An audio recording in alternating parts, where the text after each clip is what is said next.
اعوذ باللہ من الشیطان الرجیم بسم اللہ الرحمن الرحیم وشجرة تخرج من طور سیناء تنبت بالدهن وصبغ للآکلین وإن لكم في الأنعام لعبرة نسقيكم مما في بطونها ولكم فيها منافع كثيرة ومنها تأكلون وعليها وعلى الفلك تحملون۔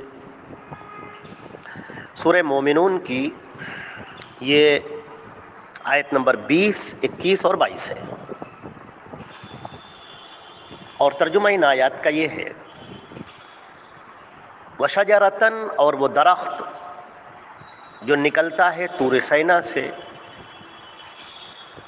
جو روغن پیدا کرتا ہے اور سالن کھانے والوں کے لیے، اور بے شک تمہارے لیے ان چوپایوں میں، جانوروں میں عبرت کا سامان ہے۔ ہم تمہیں ان کے پیٹوں میں جو کچھ ہے اس سے تمہیں پلاتے ہیں، اور تمہارے لیے اور بھی بہت سارے فوائد ہیں، اور انہی میں سے تم کھاتے بھی ہو، اور ان پر اور کشتیوں پر تم سفر کرتے ہو، تم سوار کیے جاتے ہو۔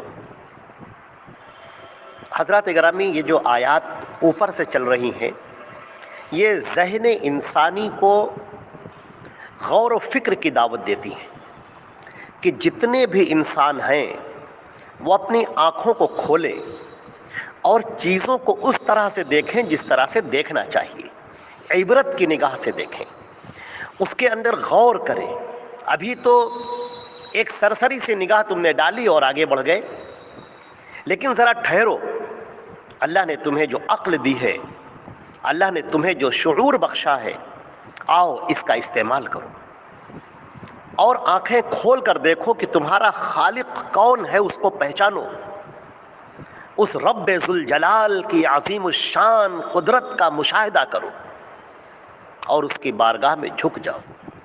چنانچہ یہاں پر دعوت دی گئی ہے، اور اس سے جو پہلے کی آیات تھیں، بہت اوپر سے جو چلی آ رہی وَلَقَدْ خَلَقْنَا الْإِنسَانَ سے، آیت نمبر 12 سے، یہاں پر اللہ رب العزت نے مختلف چیزوں پر غور و فکر کرنے کی دعوت دی ہے۔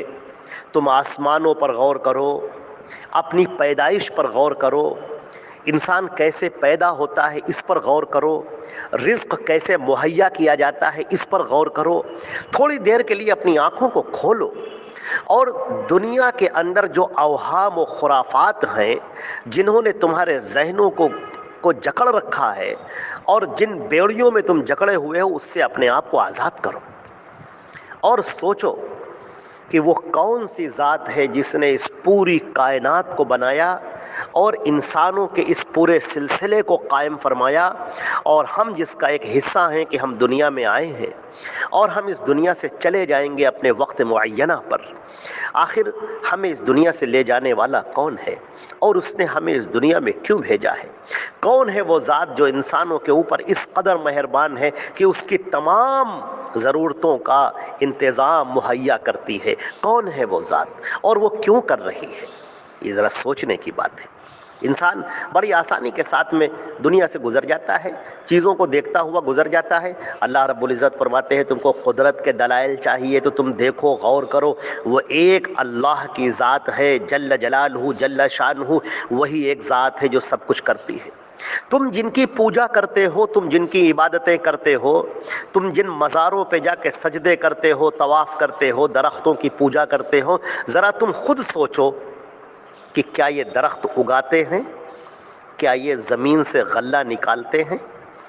کیا یہ جانوروں کی اندر دودھ پیدا کرتے ہیں کہ وہ ہری گھاس کھاتی ہے؟ بھینس ہو، گائے ہو، ہری گھاس کھاتی ہے، اور وہ اس کے پیٹ میں جا کر خون کے ذریعے سے تبدیل ہو کر اسی کی فضلہ جو گوبر ہے، اس گوبر اور خون کے درمیان جو دونوں ایک گندی شے ہیں، اور ان کے درمیان سے وہ دودھ کی دھارائیں نکالتا ہے، شاندار عمدہ قسم کا دودھ نکلتا ہے، صاف، شفاف، پاک، پاکیزہ، اور انسان اس کو پیتا ہے۔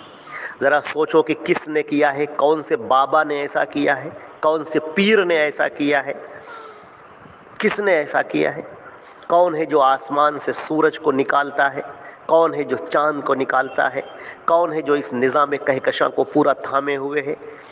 کون ہے جو زمین اور آسمان کا پورا انتظام کر رہا ہے؟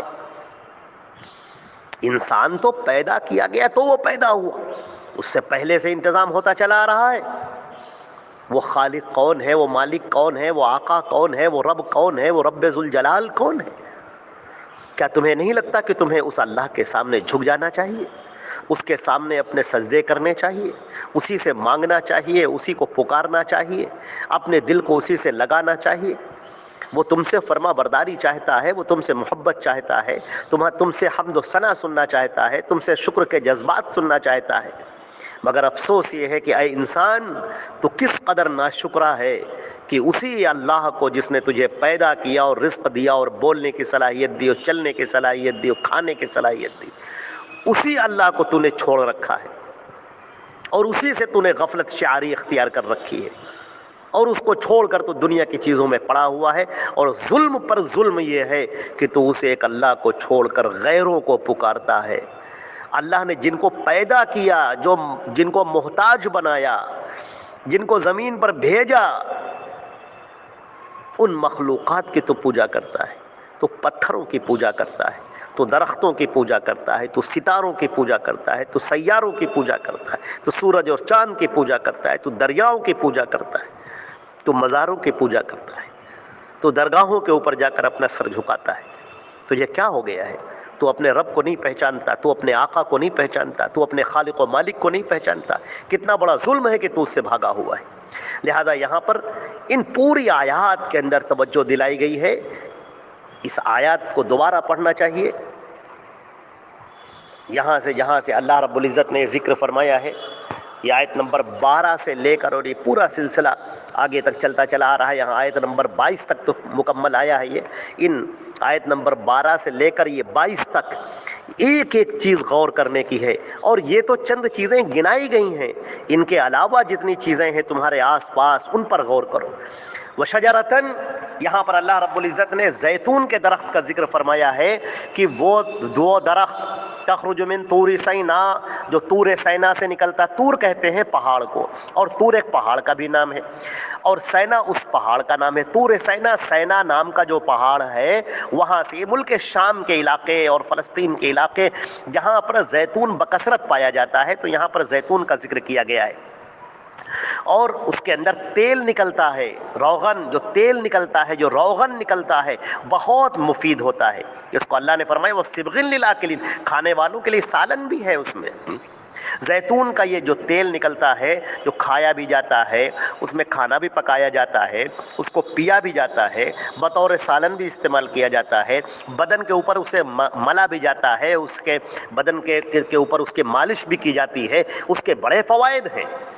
اس کے تیل کا فائدہ تو اللہ رب العزت نے دوسری جگہ پر فرمایا ہے کہ یکاد زیتھا یضیء ولم تمسسہ نار، اس کا تیل تو قریب ہے کہ روشن ہو جائے جبکہ آگ نے اسے چھوا بھی نہ ہو۔